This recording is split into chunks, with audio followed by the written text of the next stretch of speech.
ഓം നമോ ഭഗവതേ വാസുദേവായ. ഓം നമോ നാരായണായ. നമ്മ വീടിൻ്റെ പുതിയ വീഡിയോയിലേക്ക് എല്ലാവർക്കും സ്വാഗതം. ഞാൻ ഏകാദശി വ്രതത്തെക്കുറിച്ച് പറയാൻ വന്നതാണ്.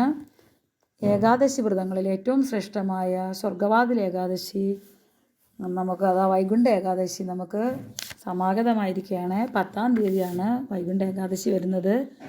അപ്പോൾ 10-ാം തീയതി വരുമ്പോൾ സാധാരണ ഏകാദശി സ്വർഗവാതിൽ ഏകാദശി എങ്ങനെ എടുക്കണമെന്ന് വെച്ച് കഴിഞ്ഞാൽ, നമ്മൾ ഏകാദശിയുടെ തലേദിവസം ഒരിക്കലെടുത്ത് ഏകാദശി വ്രതം എടുക്കും. പിറ്റേ ദിവസം പാരണം ചെയ്ത് നമ്മളത് അവസാനിപ്പിക്കും. പക്ഷേ ഇപ്പോഴത്തെ ഏകാദശിയിൽ ഒരു ചെറിയ വ്യത്യാസമുണ്ട്. ആ ഏകാദശി വ്രതത്തിൻ്റെ വ്യത്യാസം എന്ന് പറയുമ്പോൾ, അത് ഇന്ന് ഉച്ച മുതലേ തുടങ്ങുകയാണ്.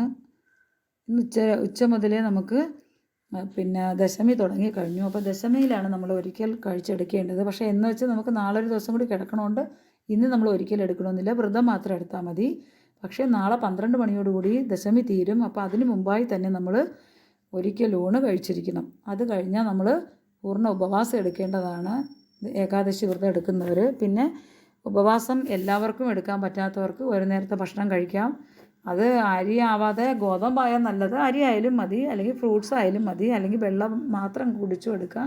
അപ്പോൾ അത് ഓരോരുത്തരുടെ ആരോഗ്യം അനുസരിച്ച് ചെയ്യാവുന്നതാണ്.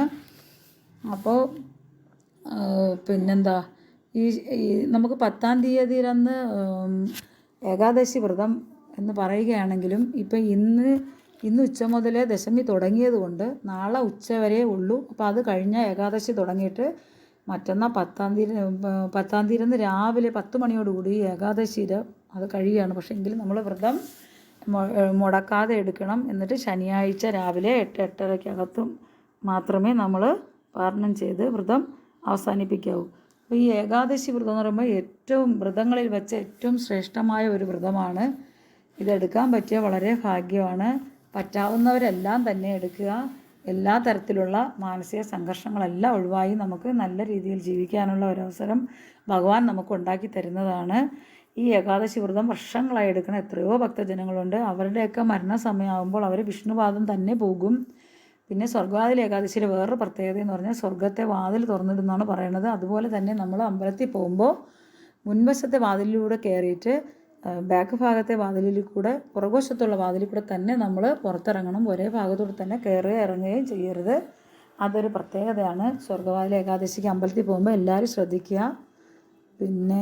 പിന്നെ ഏകാദശി വ്രതത്തിൻ്റെ അന്നാണ് നമ്മുടെ കുചേലൻ കുടിലിൽ നിന്നും കൊട്ടാരത്തിലേക്ക് എത്തിയത്. പിന്നെ അർജുനന് ഭഗവാൻ ഗീതോപദേശം കൊടുക്കുന്നതും ഇതേ യുദ്ധഭൂമിയിൽ വച്ച് ഇതേ ദിവസം തന്നെയാണ്. അങ്ങനെ ഒത്തിരി നല്ല നല്ല കാര്യങ്ങൾ നടന്ന സമയമാണ് ഇത് ഏകാദശി. അപ്പോൾ നമ്മളും അവരോടൊപ്പം തന്നെ ശ്രേഷ്ഠത ഭഗവാനിൽ നിന്നും കൈവരിക്കാൻ വേണ്ടി നമുക്കും ഈ വ്രതം എടുക്കാൻ എല്ലാവർക്കും നോക്കാം. മുടക്കം കൂടാതെ എടുക്കാൻ നമ്മളെല്ലാവരെയും ദൈവം അനുഗ്രഹിക്കട്ടെ എന്ന് ഞാൻ പ്രത്യേകമായി പ്രാർത്ഥിക്കുന്നു. ഞാനും എടുക്കുന്നുണ്ട്. അപ്പോൾ ഈ ഏകാദശി വ്രതത്തെക്കുറിച്ച് ഒരു കഥ പറയുന്നുണ്ട്. ഏകാദശി എന്ന് പറഞ്ഞ ഒരു ദേവിയുണ്ട്. ആ ദേവി വിഷ്ണുവിൽ നിന്ന് ഉത്ഭവിച്ചതാണ്. അതിൻ്റെ ഒരു കഥ പറയുന്നത് എങ്ങനെയാണെന്ന് വെച്ചാൽ, ബ്രഹ്മദേവൻ ഒരു അസുരനെ സൃഷ്ടിച്ചു, താലജങ്കൻ എന്ന് പറഞ്ഞിട്ട്. അദ്ദേഹത്തിൻ്റെ പുത്രൻ മുരൻ, ഇവർ രണ്ടുപേരും ചന്ദ്രപതിപുരിയിലാണ് താമസിച്ചുകൊണ്ടിരുന്നത്. അവരെന്താ ചെയ്തതെന്ന് വെച്ചാൽ, ഈ അസുര ഗുണം കൊണ്ട് അവർ ആകെ പ്രശ്നങ്ങളുണ്ടായി. ഇന്ദ്രലോകത്തൊക്കെ ചെന്നിട്ട് ഇന്ദ്രപുരി കൈവരിക്കുകയും ദേവന്മാരെയൊക്കെ അടിമയാക്കുകയും ഒക്കെ ചെയ്തു. അപ്പോൾ ദേവന്മാരെല്ലാവരും കൂടി മഹാദേവൻ്റെ അടുത്ത് പോയി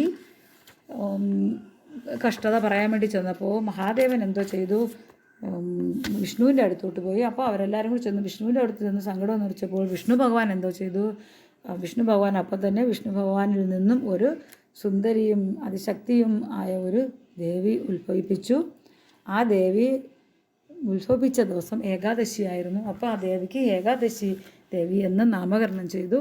ആ ദേവി എന്താ ചെയ്തതെന്നറിയോ, സ്വർഗത്ത് ചെന്ന് യുദ്ധം ചെയ്ത് ഈ മുരാസുരനെ കൊന്ന് ഇന്ദ്രപുരിയെല്ലാം അവർക്ക് ദേവന്മാർക്കൊക്കെ കൊടുത്ത് അവരെ ഫ്രീയാക്കി. അപ്പോൾ ഇത് സന്തോഷത്തിൽ വിഷ്ണു ഭഗവാൻ ദേവിയോട് ചോദിച്ചു, നാം എന്ത് വരം ആ ദേവിക്ക് തരേണ്ടതെന്ന്.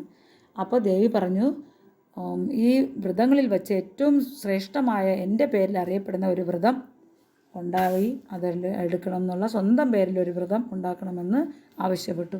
അപ്പോൾ വിഷ്ണു ഭഗവാൻ പറഞ്ഞു അങ്ങനെ തന്നെ ആയിക്കോട്ടെ എന്ന്. അപ്പം ഇത്രയും നല്ല ശ്രേഷ്ഠതമായ കാര്യം ചെയ്ത ദേവിക്ക് ഭഗവാൻ വിഷ്ണുദേവൻ കൊടുത്ത ഒരു വരത്തിൻ്റെ ഭാഗമായിട്ടുണ്ടായതാണ് ഏകാദശി വ്രതം.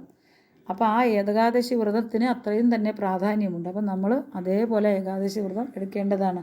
അപ്പോൾ ആ ഏകാദശി വ്രതങ്ങളിൽ തന്നെ ശ്രേഷ്ഠമായ വൈകുണ്ഠ ഏകാദശിയാണ് ഇപ്പോൾ സമാഗതമായിരിക്കുന്നത്. അപ്പോൾ നമ്മളെല്ലാം തന്നെ അതെടുക്കുക. നമ്മുടെ ദുഃഖഭാരങ്ങളെല്ലാം തന്നെ ഭഗവാൻ മാറ്റിത്തരും. അപ്പോൾ തലേ ദിവസം ഒരിക്കലും നാളെ 12 മണിക്കകത്ത് തന്നെ ഊണ് കഴിച്ച് നിങ്ങളെ കൊണ്ട് സാധിക്കുന്ന തരത്തിലുള്ള പിന്നെ ഉപവാസം എടുത്ത് വ്രതം എടുത്ത് പിന്നെ പാരണം ചെയ്യേണ്ടതാണ്. പാരണം ചെയ്യേണ്ടത് ശനിയാഴ്ച രാവിലെ 8-നും 8:30-ക്കുമാണ് ചെയ്യേണ്ടത്. അത് അമ്പലത്തിൽ പോകാൻ പറ്റാത്തവർ തുളസി തീർത്ഥം വീട്ടിലുണ്ടാക്കി അത് സേവിച്ചാലും മതി, അല്ലെങ്കിൽ അമ്പലത്തിൽ പോയി പാരണം ചെയ്യാവുന്നതാണ്. പാരണം ചെയ്യുക എന്ന് പറയുമ്പോൾ നമ്മുടെ വ്രതം മുറിക്കുക എന്നാണ്.